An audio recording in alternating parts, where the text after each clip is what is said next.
오늘 함께 보실 하나님의 말씀은 데살로니가 전서 2장 17절에서 20절 말씀입니다.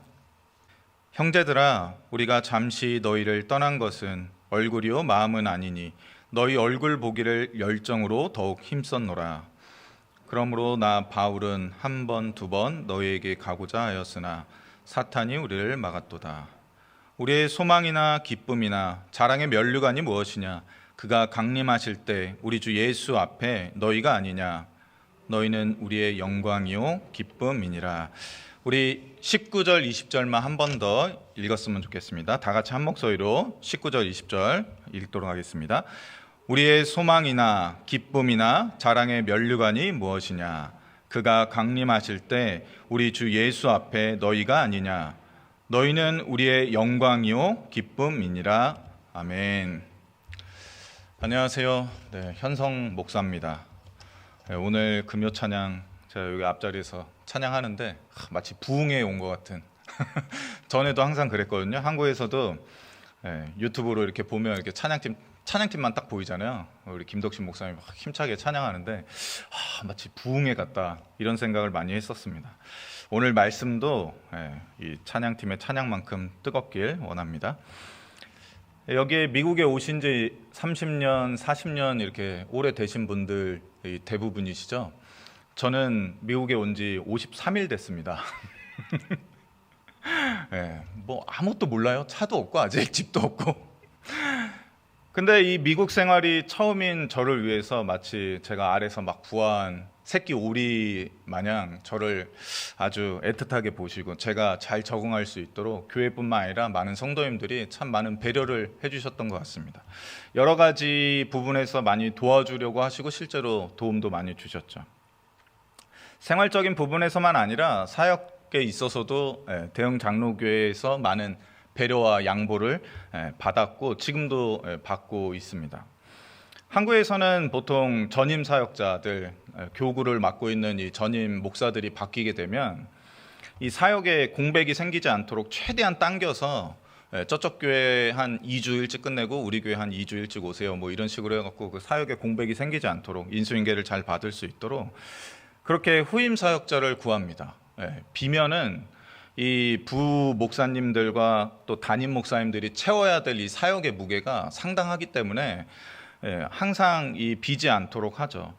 미국 교회라고 해서 크게 다르지 않을 거라고 생각합니다. 대형 장로교회도 꽤 규모가 있고 사역이 적지 않지 않습니까? 그럼에도 제가 이 캐나다를 거쳐서 한국에 갔다가 여기 미국에 오기까지 꽤 많은 시간 몇 달 동안 대형 장로교회에서 저를 기다려 주시고 저의 빈자리를 사역의 빈자리를 우리 부목사님들이 메워주고 계셨죠. 담임 목사님께서도 아마 많이 답답하셨을 겁니다. 빨리 오면 뭔가 같이 할 텐데. 이런 부분에 있어서 참 감사하는 마음이 많습니다. 또한 설교 사역에 있어서도 제가 혜택을 참 많이 받은 것 같습니다. 한국에서 사역할 때 이 새로운 교회에 부임하게 되면 보통 1, 2주 안에 부임 설교를 하게 되거든요. 그래서 보통 수요일 날이나 주일 저녁에 하게 되는데 저는 이 부임 첫 금요 설교를 충분히 오래도록 묵상하고 준비할 수 있도록 무려 한 달이라는 시간을 주시더라고요. 오늘 얘기를 들어보니까 김우성 목사님은 부임하기도 전에 금요 설교를 했다던데 저는 이렇게 오래 준비할 수 있도록 한 달이라는 시간을 주시고 또 그 사이에 틈틈이 이 새벽 설교를 할 수 있도록 기회를 주셔서 이 강단에 익숙해질 수 있도록 이 적응의 기간을 주셨습니다. 이 자리를 빌어 다시 한번 감사드립니다. 제가 그동안 뭐 많은 교회를 사역해 보진 않았지만 여러 교회에서 사역을 하다 보니까 각 교회마다 저마다의 이 개성, 교회의 색깔, 이 분위기라는 게 있더라고요. 이 대형 장로교회는 첫날부터 제가 느낀 거는 배려가 많은 교회구나. 이 사랑, 인내, 그리고 기다림, 그리고 이 양보의 열매가 참 많이 맺혀 있는 교회구나라는 것을 느꼈습니다. 이는 비단 담임 목사님과 부교역자들만의 이야기가 아니라 대형 장로교회 모든 성도님들 안에서 그러한 열매들을 제가 볼 수 있었죠. 신앙생활 가운데 이 배려의 열매, 사랑의 열매, 이 인내와 기다림 그리고 오래 참음의 열매를 많이 맺고 계시기 때문에 제가 이 대형 장로교회 사역하면서 그것을 보고 깨닫고 느꼈던 것이겠죠. 이 양보하는 일이 생활이 되고 습관이 되었다는 것은 실제로 하루하루를 살아가면서 이 땅에서 많은 사람들에게 두루두루 참 많이 양보하며 살았다는 것을 말해주는 것 아니겠습니까? 한국에서 운전해 보신 분들은 알겠지만, 지금은 한국이 좀 많이 좋아졌다고 하지만 한국에서는 이 차 운전할 때 이 다른 차로부터 양보받는 일이 쉽지가 않거든요. 여기는 깜빡이만 켜도 딱 양보해 주는데 한국에서는 깜빡이를 켜면 오히려 더 양보 안 해주려고 하잖아요. 그래서 때로 한국에서는 초보 때부터 차라리 좋은 차를 사야 된다라고 말하는 사람도 있기도 합니다. 그런데 이 대흥 장로교회는 양보의 열매와 더불어 얼마나 아름다운 열매를 많이 맺어가고 있는 교회인지 제가 그것을 잘 느꼈다는 것이죠. 제가 왜 설교를 시작 안 하고 계속 입에 침도 안 바른 채 막 칭찬만 하고 있느냐고 생각하실지 모르겠지만, 저는 오늘 본문을 지금 착실하게 여러분들에게 설교하고 있는 중입니다. 사도 바울은 19절에 데살로니가 교회를 향해 이렇게 묻습니다. 우리의 소망이나 기쁨이나 자랑의 면류관이 무엇입니까? 그리고 그는 이렇게 되묻습니다. 그가 강림하실 때 우리 주 예수 앞에 당신들이 아닙니까? 즉 사도 바울의 자랑은 지금 데살로니가 교회이며 데살로니가에 모여있는 예수를 믿고 공동체를 이루고 있는 그 교인들이 지금 사도 바울의 자랑이라고 사도 바울은 얘기하고 있는 것입니다. 그래서 저는 오늘 사도 바울을 따라서 우리 대흥 장로교회 모든 성도분들을 자랑하고 싶어서 이렇게 앞부분을 자랑으로 꽉꽉 채운 것이죠. 팔불출이라는 단어 아시지 않습니까? 이 마누라 자랑, 자식 자랑 팔불출이다 이런 말로 쓰이잖아요. 팔불출은 몹시 어리석은 사람을 이르는 말인데 때로는 조금 모자른 사람, 그래서 뭐 팔싹둥이 뭐 이런 사람을 이르기도 하죠. 이 팔불출에 해당하는 7가지 유형을 정리해 놓은 글이 있는데, 거기에 이제 스스로 잘났다고 뽐내는 자기 자랑하는 사람이 팔불출이다. 마누라 자랑, 자식 자랑, 부모님 자랑, 조상 자랑하는 사람이 팔불출이다. 자기보다 잘난 듯 싶은 자기의 친형제를 자랑하는 것도 팔불출이고, 자기가 나온 학교의 선후배를 자랑하는 것도 팔불출이고, 마지막으로 자기 고향이 어떻고 어느 출신이다라고 자랑하는 것도 팔불출이다. 이렇게 정리해 놓은 글이 있더라고요. 이 한국인들이 이 자랑하는 행위에 대해서 긍정적으로 보기보다는 다소 부정적인 인식이 있다는 것을 이 팔불출이라는 단어의 뜻을 통해 알 수 있습니다. 아마도 이는 한국인들 특유의 이 유교 문화권 안에서 이 겸손, 이거를 미덕으로 삼고 또 다른 이들 앞에서 나를 뽐내지 않는 것이 좋은 것이라는 그러한 이 태도가 몸에 배어 있기 때문에 겸손과 이 낮추는, 자기 자신을 낮추는 것을 한국인들이 좋게 보기 때문에 자랑을 막 하는 게 좋지 않은 거다, 팔불칠 같은 행동이다라고 그렇게 여기는 것 같습니다. 하지만 저는 오늘 이 본문, 우리가 읽은 이 데살로니가 전서 본문을 통해서 우리의 입술로 하는 이 자랑이 얼마나 좋은 것인지 같이 깨달아 알기를 원합니다. 바울 사도는 17절에서 우리라고 부르고 있는 자신들, 전도자죠. 바울과 실라를 의미할 텐데, 이 바울과 실라가 데살로니가 교회를 잠시 떠날 수밖에 없었던 상황에 대해서 너무나 가슴 안타까워하며 편지를 써서 설명하고 있습니다. 제가 표준 세번역으로 읽어드리겠습니다.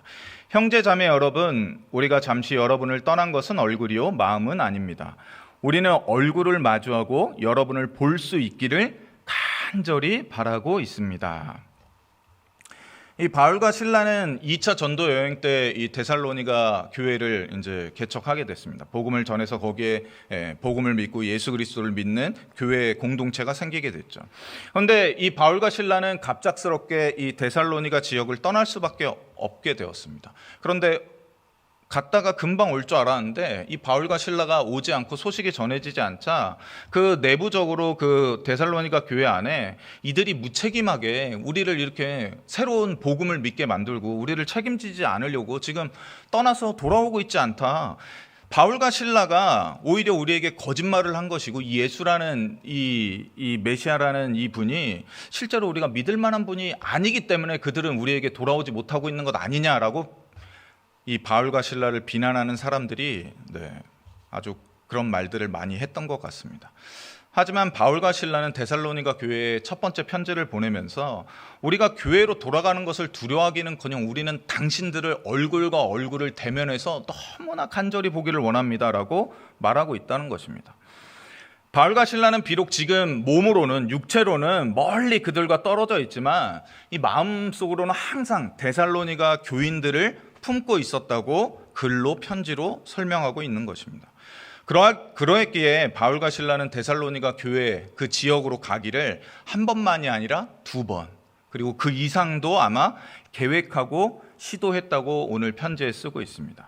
그러나 이 사탄의 극심한 방해가 이 바울과 실라로 하여금 데살로니가 지역으로 가지 못하게 막았다고 오늘 본문의 18절에 말합니다.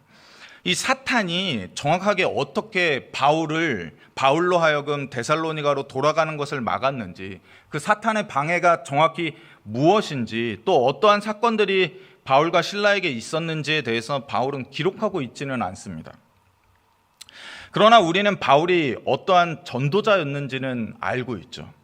그는 2000년 전, 지금부터 2000년 전이라는 먼 과거 시대에 1차 전도여행과 2차 전도여행으로 각각 2년, 3년에 걸쳐서 약 3000마일을 돌아다니며 복음을 전했던 인물입니다. 그는 3000마일의 거리를 누비며 도시 곳곳에서 복음을 전하고 예수 그리스도를 증거하고 그 안에서 예수 그리스도를 믿는 새로운 공동체를 세우고 그들을 보살폈던 그러한 인물이죠.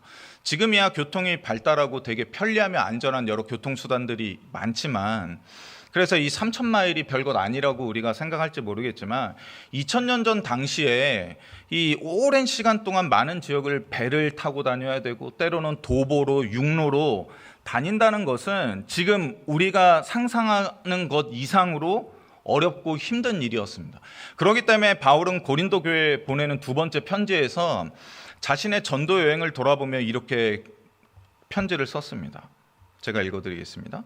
3번이나 파선하고 일주야를 깊은 바다에서 지냈으며 여러 번 여행하면서 강의 위험과 강도의 위험과 동족의 위험과 이방인의 위험과 시내의 위험과 광야의 위험과 바다의 위험과 거짓 형제 중의 위험을 당하고 또 수고하며 애쓰고 여러 번 자지 못하고 줄이며 목마르고 여러 번 굶고 춥고 헐벗었노라. 그러니까 이 바울이 이 3000마일에 되는 거리를 3년, 2년 동안 1차 전도여행, 2차 전도여행을 통해서 돌아다니면서 겪은 이 어려움이 얼마나 극심했는지 우리는 알게 됩니다. 그러나 이러한 모든 어려움 가운데서도 이 바울은 어떻게 합니까? 이 전도여행을 포기하지 않고 쉬지 않고 자신의 사명을 완수하기 위해 계속 나아갔습니다. 그래서 3차 전도여행, 그리고 결국엔 로마로 가는 그 마지막 여정까지 했다는 것이죠. 그런데 이러한 바울이, 이 정도의 바울이 데살로니가에 다시금 가려고 최소 2차례 계획을 하고 시도했음에도 못 갔을 정도라면 이 사탄의 이 방해가 얼마나 크고 극심했던 것인지 우리는 가늠할 수는 있죠. 가늠해 볼 수는 있다는 것입니다.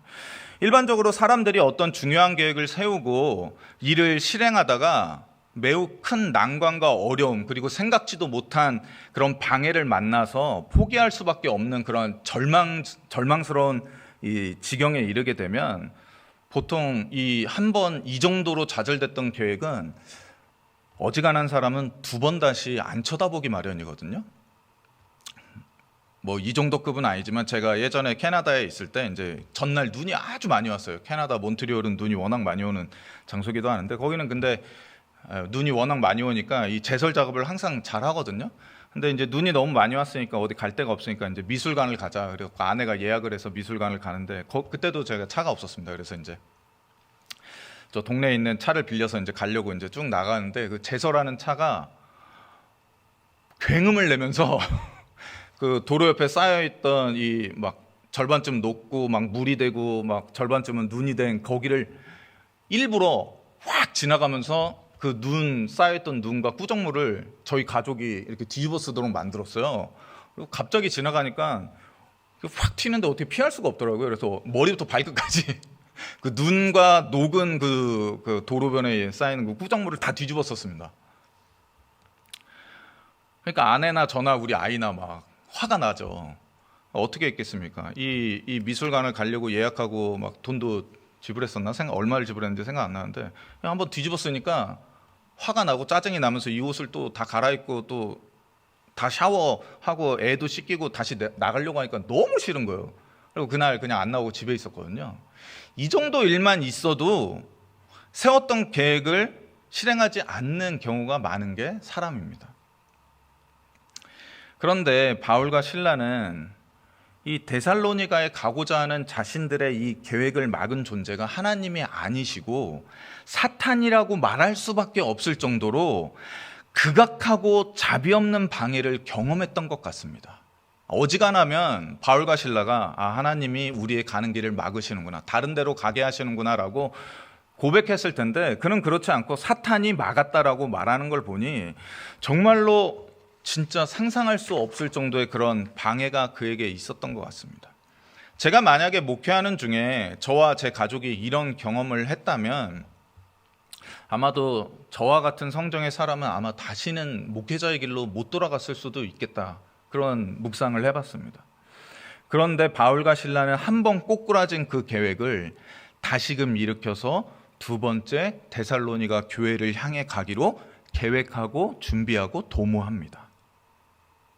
무엇 때문이었을까요? 그러면 무엇 때문에? 이는 단지 바울의 투철한 사명감, 그가 책임감이 강한 사람이었기 때문만은 아니라는 사실을 우리는 오늘 본문을 통해서 발견해야 합니다. 그가 데살로니가를 이토록 가기 원했던 이유가 무엇인지 그는 19절과 20절에 이렇게 써서 설명하고 있습니다. 우리의 소망, 나의 소망, 나의 소망, 나의 기쁨, 나의 자랑의 면류관은 바로 여러분들입니다. 우리 주 예수 그리스도가 강림하실 그때에 내가 하나님 앞에, 예수 그리스도 앞에 들고 나갈 나의 소망과 나의 참 기쁨과 나의 머리 위에 올려질 면류관은 다른 무엇이 아니라 바로 여러분들입니다. 그러하기에 여러분은 나의 영광이요 오늘도 나의 기쁨입니다. 이렇게 그 이유를 밝히고 있습니다. 데살로니가 교회와 그 성도는 바울과 실라의 소망이 된 거죠. 그들은 바울과 실라의 참 기쁨이라는 것입니다. 그리고 그들이야말로 바울과 실라의 자랑스러운 승리의 면류관이라는 것입니다. 예수님께서 이 땅에 다시 오실 그날이 반드시 우리에게 올 것입니다. 정해져 있습니다. 그때는 찬란한 영광스러움으로 예수님께서 이 땅에 오실 것입니다.